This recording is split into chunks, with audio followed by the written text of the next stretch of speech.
Good morning friends. आज हम लोग डिस्कस करेंगे आर डबल में नॉन कन्वेंशनल एनर्जी सोर्सेज के बारे में। ओके, तो जो पहला चैप्टर जो हमारा था बराबर यहाँ पे वो था इंट्रोडक्शन चैप्टर जो बराबर, उसमें हम लोगों ने लास्ट लेक्चर में डिस्कस किया था मैन एंड एनर्जी के बारे में और क्लासिफिकेशन ऑफ एनर्जी सोर्सेज के बारे में। ओके, तो आज का जो हमारा टॉपिक है वो है the various non conventional energy sources आज फॉलो।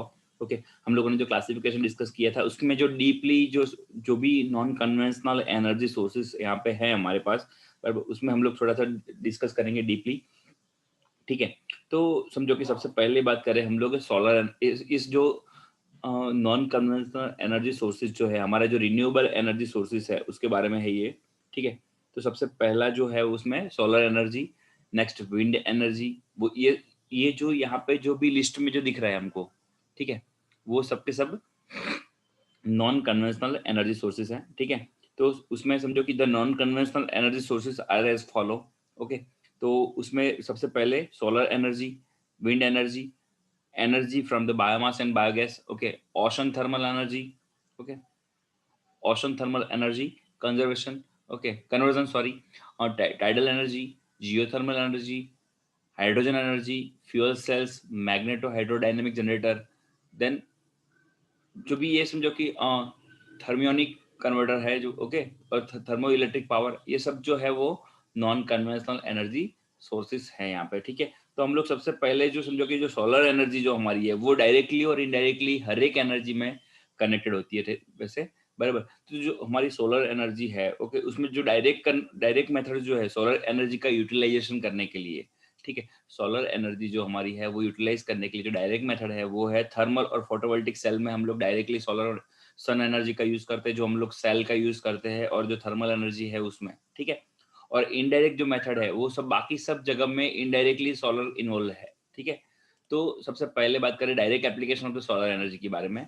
ओके, तो समझो कि जो समझो डायरेक्ट एप्लीकेशन जो सोलर एनर्जी की है उसकी बात करें यहाँ पे, तो solar space heating and cooling of the residential building. Okay, तो solar solar heating and cooling जो होता है वो सोलर के थ्रू होता है। Okay, then solar water heating, अभी आप लोगों ने सब देखा होगा शायद बराबर कि सबके घर पे सोलर वाटर हीटर अभी काफी सारी जगह पे आपने वो ड्रम देखा होगा टेरेस पे, बराबर, तो वो जो है वो सोलर वाटर हीटर है। Okay, then solar drying of agriculture and animal products. Okay, तो सोलर ड्रायर का यूज होता है एग्रीकल्चर और एनिमल प्रोडक्ट में।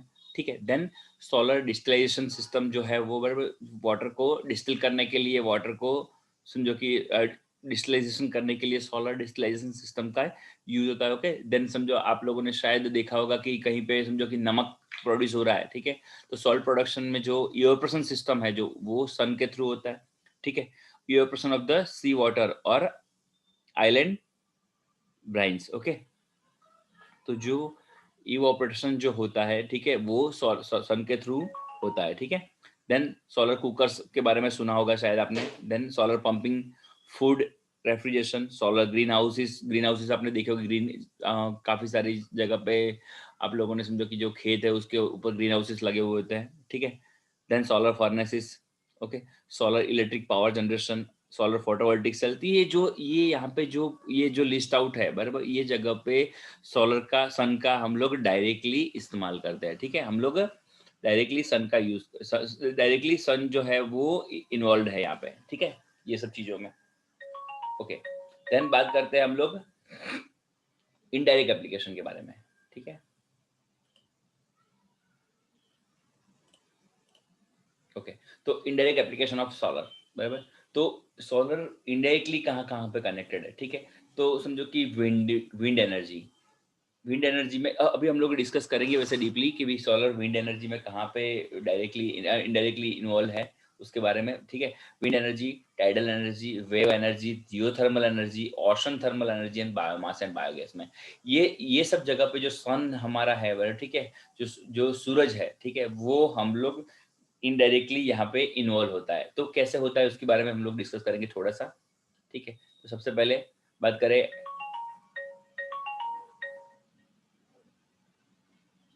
ओके, तो ये सब जगह पे सन जो है वो इनडायरेक्टली इन्वॉल्व होता है, तो उसके बारे में हम लोग डिस्कस करेंगे। ठीक है, ओके, तो विंड एनर्जी में कैसे यहाँ पे ओके।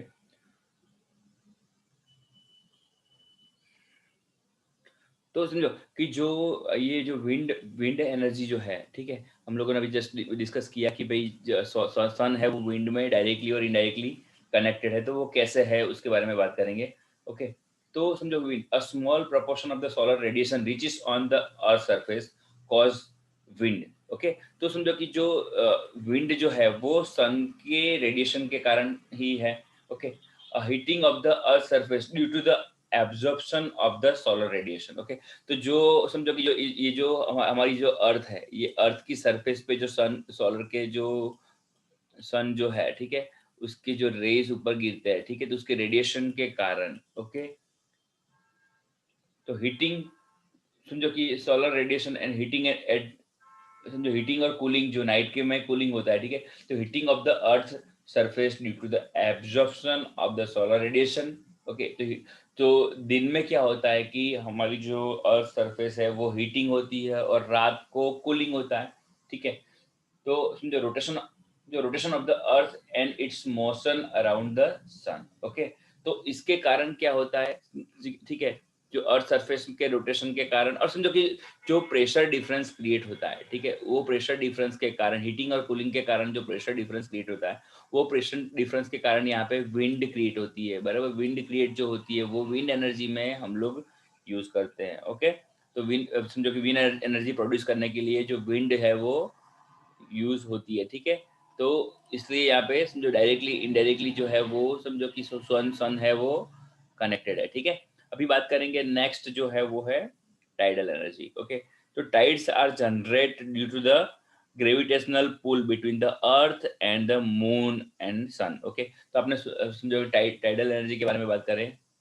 ओके। तो टाइड एनर्जी कैसे होता है, बराबर, कि जो समझो कि टाइड एनर्जी क्या होता है कि tides are generated due to the gravitational pull between the earth and the moon. Okay.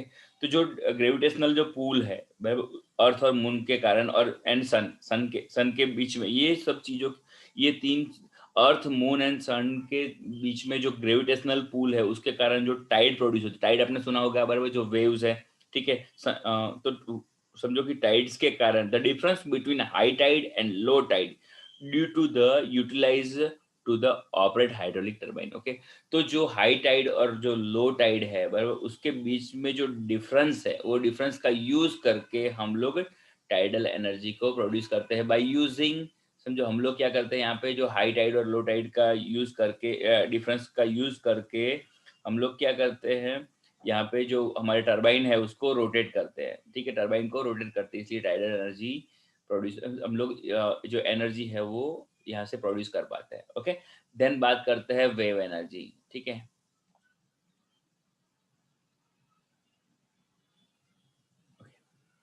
तो wave energy is developed by developed due to the wind intersecting with the surface of the ocean. Okay.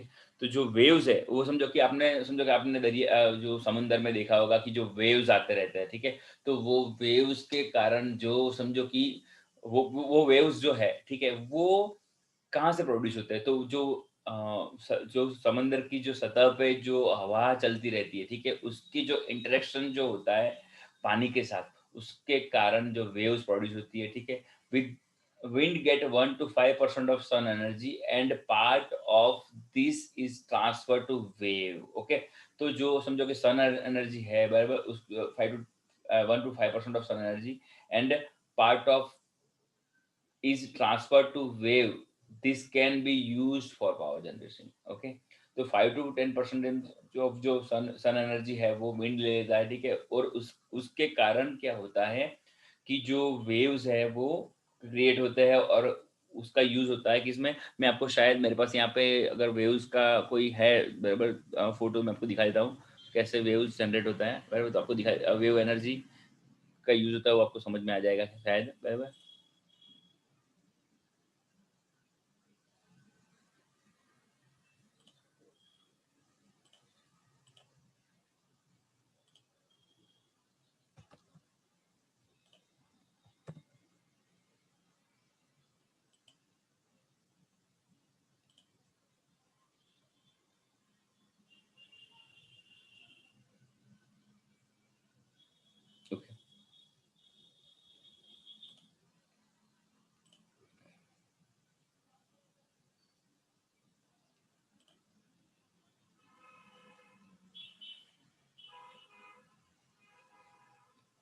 Okay, तो यहाँ पे कोई photo है नहीं वैसे wave energy का, बराबर।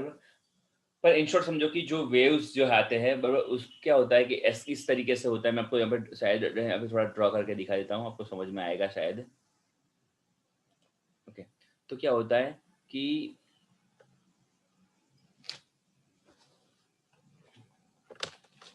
ओके, तो यहाँ पे जो वेव है, बराबर, वो कैसे होता है यहाँ पे। ये देखो कि ये एरिया है, यहाँ से समंदर शुरू, ये एरिया में समंदर है यहाँ पे, बराबर। ओके, तो यहाँ पे क्या होता है, ऐसे समझो कि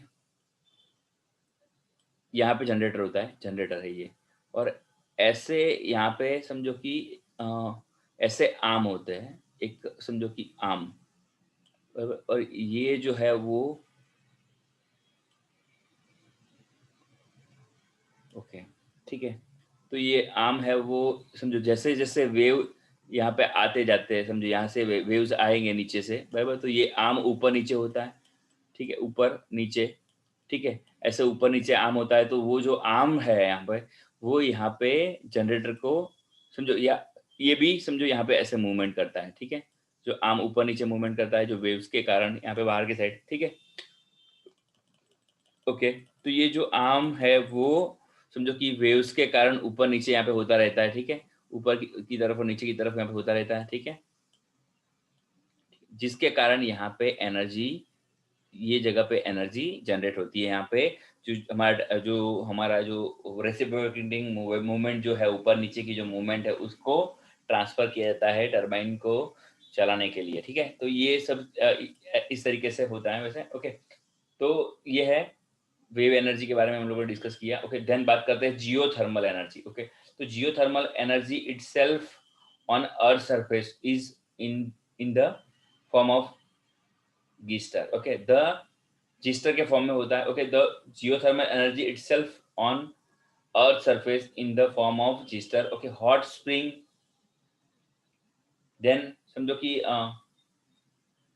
जो बॉइंग मड जो है, बराबर, बॉइंग मड मड जो है, बराबर, वो फॉर्म में होती है, ठीक है। तो geothermal energy itself in the surface the form of geyser, hot spring and boiling mud. Okay, तो जियोथर्मल यानी समझो कि जो टेम्परेचर डिफरेंस जो है, समझो हम लोग बेसिक डिस्कस करते हैं, तो सरफेस जो है, सरफेस के बीच में जो यहाँ की सरफेस और यहाँ की सरफेस जो है, सॉरी, अर्थ की जो नीचे का जो पोर्शन है, यहाँ का टेम्परेचर डिफरेंस जो है वो हम लोग यूज करते हैं। टेम्परेचर डिफरेंस को यूज करके हम लोग जनरेटर को ऑपरेट करते हैं, ठीक है।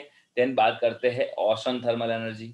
ओके, ओशन थर्मल एनर्जी की बात करें, ओके, तो ocean serves a big store house of the solar energy. Okay, तो सोलर एनर्जी है जो वो बहुत ही बड़ा स्टोर हाउस है, ओशन जो है वो, ठीक है, at water surface at the water surface 23 degree Celsius while the temperature at the depth of 5 degree Celsius. Okay, 100 metre जो डेप्थ है, बराबर। तो समझो कि ओशन की जो सरफेस का टेम्परेचर और जो बेसमेंट का टेम्परेचर, जो सॉरी जो नीचे का 100 मीटर नीचे का जो टेम्परेचर है, यानी सोर्स और सिंक जो टेम्परेचर है, बराबर, सोर्स है वो 23, यानी जो वाटर सरफेस जो है, समझो ओशन की मैं बात करूँ यहाँ पे थोड़ा थोड़ा सा आपको ड्रॉ करके, ये ओशन सरफेस है, बराबर, यहाँ पे दिख रही है हमको, ये सरफेस है ओशन की, बराबर।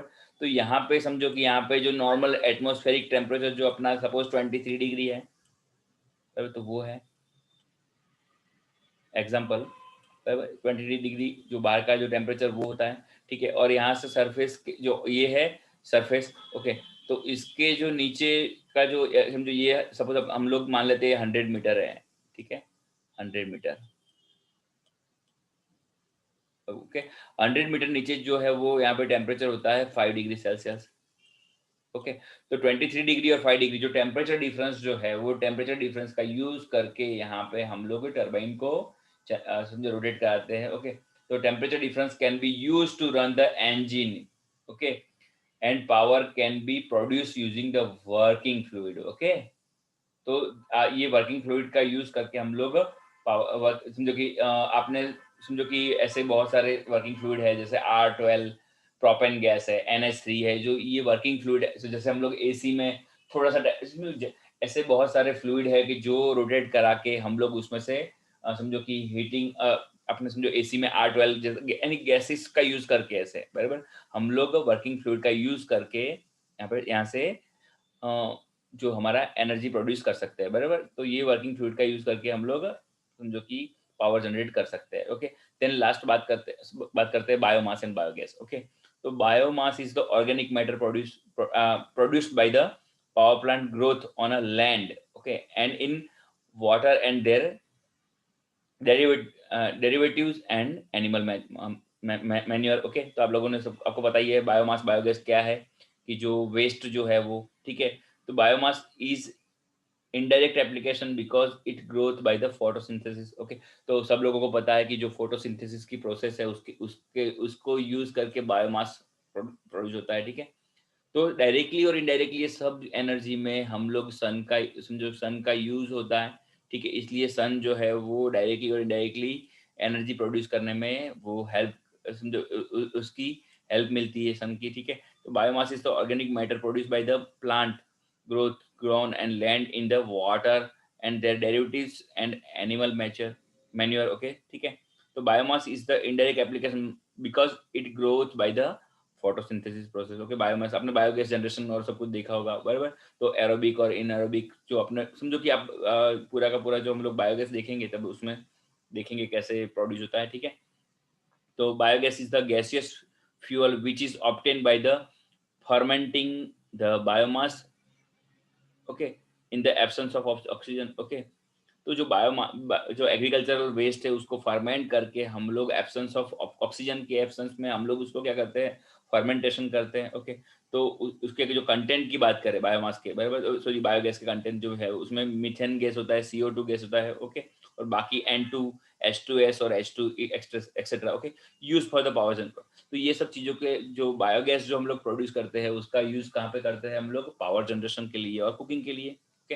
तो यहाँ पे समझो बेसिक थोड़ी सी detail, wind energy, tidal energy, wave energy, geothermal energy, ocean thermal energy और बायोगैस एंड बायोमास के बारे में हम लोगों ने बेसिक यहाँ पे जाना, ठीक है, कि सन डायरेक्टली और इनडायरेक्टली कैसे समझो कि उसमें अफेक्ट करता है, ठीक है। अभी नेक्स्ट बात करेंगे advantages of non conventional energy. Okay, तो इसकी एडवांटेजेस क्या है, ओके, रिन्यूएबल एनर्जी सोर्सेज के एडवांटेजेस क्या है। ओके, तो we will never return out of the source of renewable energy. Okay, तो समझो कि ये जो एनर्जी सोर्स है वो हमको हर रोज बार बार लगातार मिलने वाला है। समझो कि ऐसा नहीं है कि आज सन समझो कि प्रेजेंट है तो कल नहीं होगा, ठीक है। वो हर रोज मॉर्निंग में उगने वाला है, शाम को चले जाने वाला है, ठीक है। तो ये हर रोज मिलने वाला है, ठीक है, पहली बात ये। और दूसरा कि वो हमसे कुछ भी वापस नहीं मांग रहा है, ठीक है, कि ऐसा नहीं कि आज मैंने आपको इतने केजी और समझो कि इतनी इंटेंसिटी में मैंने आपको हीट दे दी तो आप मुझे सामने रिटर्न में कुछ दो, ऐसा कुछ भी नहीं है, ठीक है।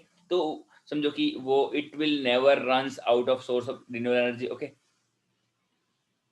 ओके, देन समझो कि अभी बात करें कि समझो कि सोलर अभी नेक्स्ट बात करें। Okay, the amount of solar energy intercepted by the earth every minute is greater than the amount of energy world use in a fossil fuel each year. Okay, यानी पूरे साल में जितनी एनर्जी हम लोग फॉसिल फ्यूल से, normal fuel से, जो मार्केट में एग्जिस्टिंग फ्यूल से हम लोग जितनी एनर्जी हम लोग प्रोड्यूस करते हैं और यूज करते हैं, ठीक है, उस उतनी एनर्जी तो हमको सन जो है वो एक ही दिन में दे देता है, समझो, बराबर। तो एक कितना बड़ा सोर्स है एनर्जी का, आप लोग देख सकते हो वैसे।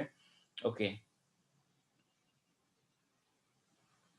ओके, तो समझो कि अभी बात करते हैं विंड एनर्जी की। Okay, wind energy, the wind will always exist, जैसे सन की तरह हम लोगों को समझो कि आपको the energy in the winds that blow across the US each year could produce more than 60 billion, okay, of Gujarat's GJ of समझो electricity, more than 1.5 time of the electricity consumed in the United States in 2000। okay, तो समझो कि wind energy जो है वो समझो कि वो ऑलवेज हमारे पास प्रेजेंट है यहाँ पे।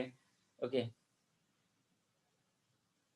देन अभी बात करते हैं tidal energy. Okay, tidal energy, the moon which provides the force that cause the tides will always be their hydroelectric energy। Okay, unless there is a drastic change in rain patterns, it will always be there on other hand। okay, non-renewable resources such as a fossil fuel are finite or resources of them will run out of eventually. Okay, तो समझो कि जो अभी just हम लोगों ने tidal energy के बारे में बात करा। ओके, तो टाइडल एनर्जी जो है वो मून और सन के जो अभी ग्रेविटेशनल फोर्स के ऊपर समझो कि टाइड, समझो कि आपने सुना होगा वो भरती और ओट की जो सिस्टम है वो है। ठीक है, कि टाइड जो है वो मून और सन के थ्रू सब कुछ समझो कि ऑलवेज समझो कि भरती और ओट की सिस्टम होती है। ठीक है, तो टाइड्स क्रिएट होता है। ठीक है,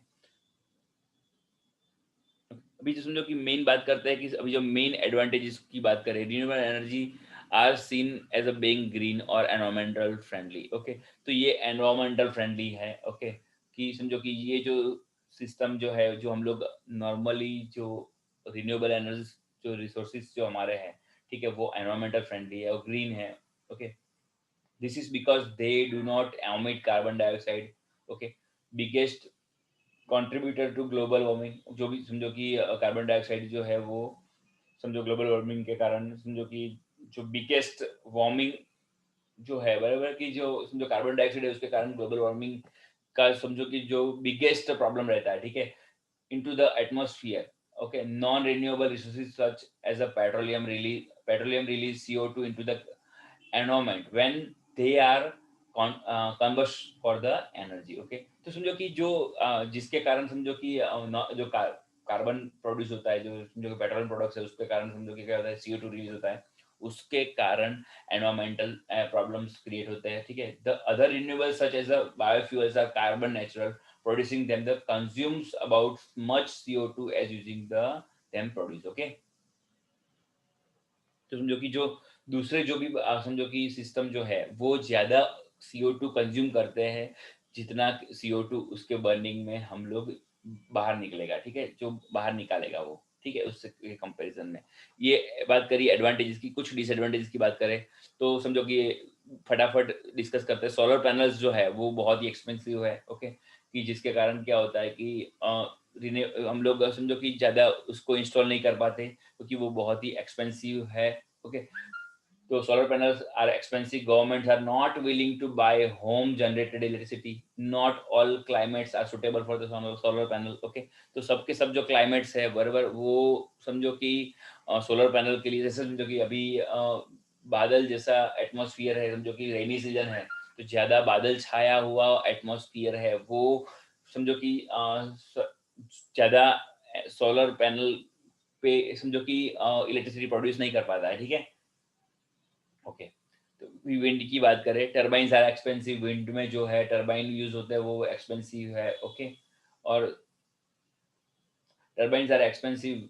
wind doesn't blow all the time, और ऐसा भी कभी कभार ऐसा होता है कि विंड अच्छा है और कभी कभार नहीं भी होता है, यानी अच्छा हर एक टाइम पे भी अच्छा विंड समझो कि ब्लो हो ऐसा पॉसिबल नहीं है। ठीक है, तो इसलिए समझो कि इतना एक्सपेंसिव टरबाइन लगाना डिफिकल्ट है। ओके, तो वेव्स की बात करें। ओके, अभी तो different technology are being tried around the world. Okay, scientist are still waiting for the killer product. जी, अभी समझो वेव्स में ज्यादा कुछ अच्छा है ऐसा इन्वेंशन नहीं हुआ है। अभी बात करते हैं टाइड्स की। ओके, तो टाइड्स में क्या है, बैरेज अक्रॉस रिवर, समझो कि डैम्स की बात करें, dams across rivers mouths are expensive to build and disturb shipping. Okay, तो समझो कि टाइड्स में भी ये प्रॉब्लम हो रहा है कि समझो कि डैम्स और सब कुछ बनाना बहुत डिफिकल्ट है और बहुत महंगा है।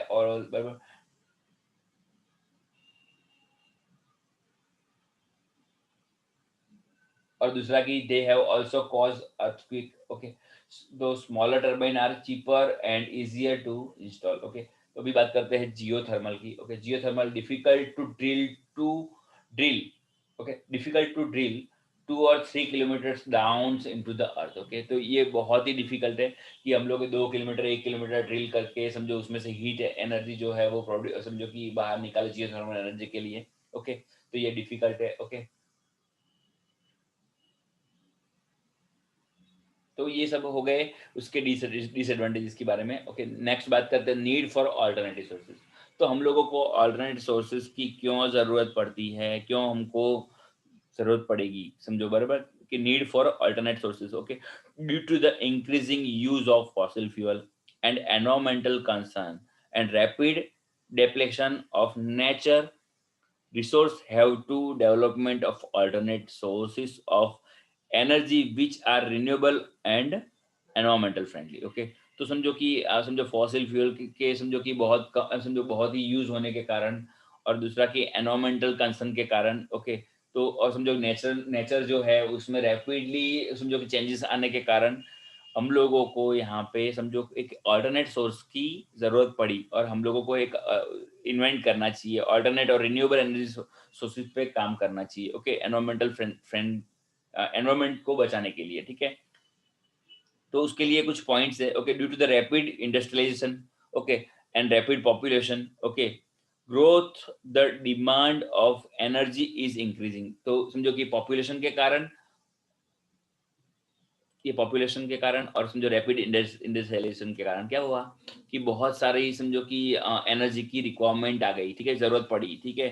तो hence the conventional source of energy will not be sufficient. Okay, तो कन्वेंशनल एनर्जी सोर्सेज जो है सफिशिएंट नहीं है, वो जल्दी खत्म हो जाने वाले हैं। इसके लिए समझो कि एक अल्टरनेट सोर्स की जरूरत पड़ेगी। ओके, ये हाई डिमांड को मीट करने के लिए। ओके, तो sufficient to the meet the growing demand. Okay, तो कन्वेंशनल सोर्सेस एक्सपेंड समझो expect hydro power are non renewable and are समझो कि bound to finish one day. Okay, तो जो कन्वेंशनल सोर्सेज है वो फिनिश होने की तैयारी में है इन फ्यूचर, समझो थोड़े ही कुछ सालों में, कुछ सदियों में वो खत्म हो जाएंगे, ठीक है। वो हाइड्रो एनर्जी भी खत्म हो जाएगी, ठीक है, कुछ टाइम में। ओके, तो इसलिए हमको क्या करना चाहिए कि नॉन कन्वेंशनल एनर्जी सोर्सेज पे हम लोगों को वर्क करना चाहिए और ऑल्टरनेट सोर्सेज पे समझो कि उसको बढ़ावा देना चाहिए। ओके, देन समझो कि large hydro resource affect wild life, ठीक है, कि जो बड़ी हाइड्रो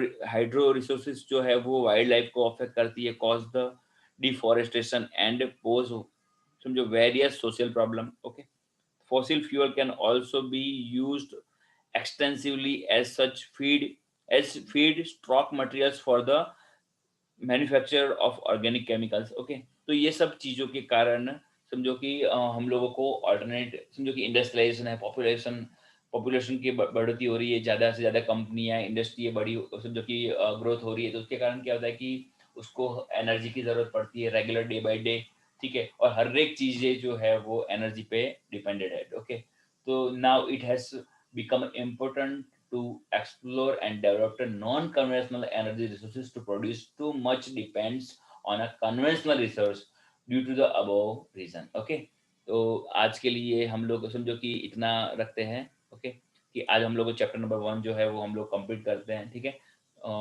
नेक्स्ट लेक्चर में हम लोग दूसरा चैप्टर शुरू करेंगे। Okay, thank you friends.